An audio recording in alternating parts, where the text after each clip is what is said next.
Comment ça va, Alexandre? Mais ça va pas mal. Première question, qu'est-ce que ça fait de travailler avec Alexandre Astier?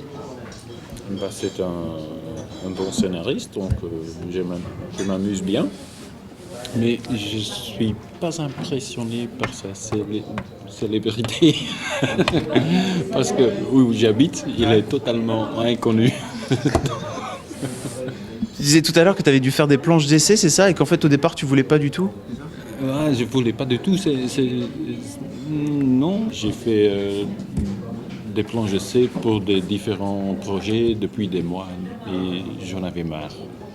Quand on m'a demandé de faire des planches d'essai pour Kaamelott, et vu que je ne connaissais pas du tout la série, je n'étais pas très enthousiaste.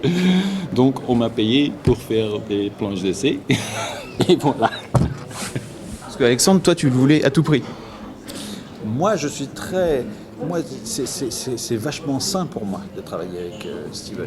Il sait pas qui je suis, il sait pas ce que c'est que Kaamelott, c'est parfait. C'est-à-dire qu'en fait, il a l'opportunité de prendre le projet pour un projet médiéval fantastique comme il vient, quoi. Et le fait qu'il en ait plein de d'autres, faire des planches d'essai qui ne marchent pas, et qu'il se fasse payer pour faire des planches d'essai, moi je trouve ça extrêmement sain. Moi j'aime les gens qui font leur métier.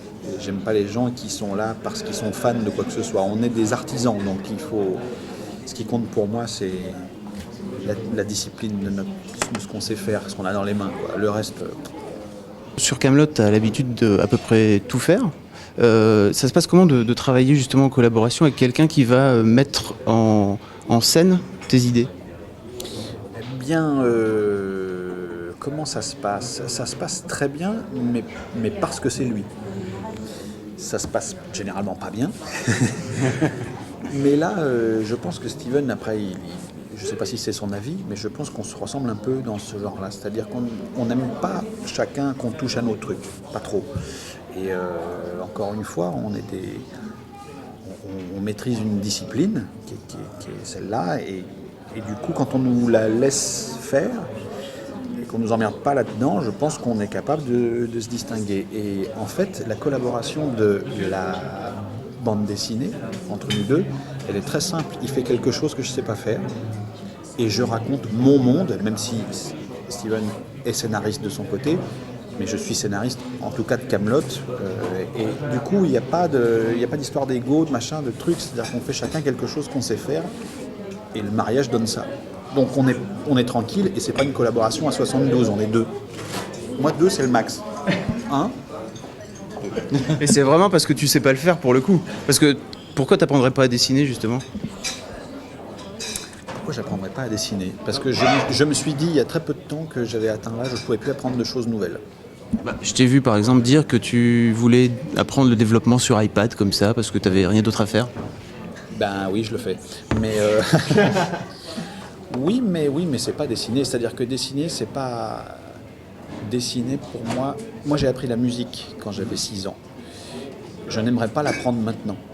Le temps que je mettrais à ce que cette langue étrangère me devienne familière, la musique comme une autre langue étrangère, comme le dessin, comme tout ça, mettre ça dans son cerveau à presque 40 ans et arriver à faire en sorte de se distinguer là-dedans, je n'y crois plus. Je crois que j'ai plus mon cerveau de quand j'avais 6 ans, je l'aurais plus, et c'est Steven qui s'est occupé de dessiner tout jeune, et je sais que je peux plus rattraper ça, et ça me pose pas de problème d'ailleurs, hein, mais je sais qu'on peut pas réapprendre des choses de ce type-là, de l'expression artistique totale, pure, comme ça, à tous les âges, je crois pas.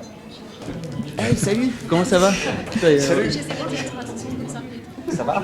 Bonjour. T'es en train de prendre sur mon temps d'interview là, tu te rends compte ou pas? C'est une copine. D'accord. Voilà. Est-ce que vous voulez qu'on vous le laisse? Non mais c'est pas... Putain, le sucre, Maya, enfin tu vois ça. Le clic-clac de la cuillère. Le clic-clac de la cuillère qui est terrible. Je t'avais vu faire tout un laïus sur la différence entre un bon et un mauvais scénario dans de série télé. Devant un parterre d'élèves de cinéma, je pense. C'est quoi pour toi la différence entre un bon et un mauvais scénario de BD? Je crois que c'est la même chose. Ouais. Moi, j'aime les œuvres, plus je vieillis maintenant, plus j'aime les œuvres qui s'affranchissent du cliché de dialogue. Je trouve qu'il y a des gens qui ont un talent fou pour plein de choses, même dans l'audiovisuel, pour la réa, même pour la qualité des histoires qu'ils racontent. Et d'un seul coup, quand il s'agit de faire parler les acteurs, les personnages, il y a un truc qui se met dessus, une espèce de couche surréaliste de beaucoup de lieux communs, de clichés. C'est-à-dire que les gens, d'un coup, ne se mettent plus à parler, vraiment, avec sentiment, comme dans le théâtre, enfin, dans le théâtre que j'aime, comme dans le... C'est un code, comme à la télé française, souvent, dans les trucs les plus classiques, évidemment, où ça manque pas de talent, à tous les trucs, sauf que les gens ne savent plus parler. Donc je pense que déjà, la différence entre une bonne et une mauvaise BD, pour moi, c'est celle qui s'affranchit des trucs tout faits, et des choses qu'on a revues de partout. Et voilà, c'est juste ça, c'est que je pense que quelqu'un qui crée, il fait forcément l'effort d'aller un cran plus loin que ce qu'il a connu lui. Si c'est pour rebrasser toujours les mêmes choses. Voilà, c'est comme quand Goussens fait des syllabes même qu'on n'avait jamais vues dans les BD d'avant, parce que pour dire tel mot, il est obligé de l'écrire différemment, parce qu'il veut le mouvement de lèvres et le mouvement de langue qui va dessus. Et que c'est à crever de rire parce que c'est lui qui l'a trouvé. Mais moi j'aime les gens qui font l'effort de sortir. C'est sûr, évidemment. Qu'est-ce que c'est qu'un bon scénario de BD et un mauvais ? Un bon scénario, c'est surtout bien structuré, je pense. Je suis d'accord. C'est moins en termes de dialogue qu'en termes de structure. Quand moi j'écris, je suis dessinateur, donc si je peux raconter sans dialogue, je le fais sans dialogue. Donc le dialogue, pour moi, c'est moins important. Je pense que la structure du script est le plus important du scénario. Donc c'est la base de tout. Sur Mademoiselle, il y a beaucoup de jeunes qui sont en train d'apprendre, qui sont en cours de formation, etc. Si vous aviez tous les deux un conseil à donner dans votre métier pour arriver au succès, ça serait quoi ? Il faut travailler plus lourd que les autres. Voilà. Je pense que ça, c'est le plus important. Travailler le plus possible pour continuer à évoluer et arriver quelque part. Tu dois être d'accord, toi, qui dois être un taré de boulot. Je sais pas si on peut être taré de boulot, mais oui, je suis tout à fait d'accord. Et je rajouterais aussi que je parle plus du côté musical, parce que pour moi c'est le meilleur enseignement que j'ai reçu, plus qu'on peut le recevoir en théâtre. Musicalement, c'est très clair qu'il y a une période de sa vie où on ingère ce qui a déjà été fait. Les techniques d'écriture des grands compositeurs, le solfège qui est très chiant, voilà, l'instrumentation, la langue étrangère.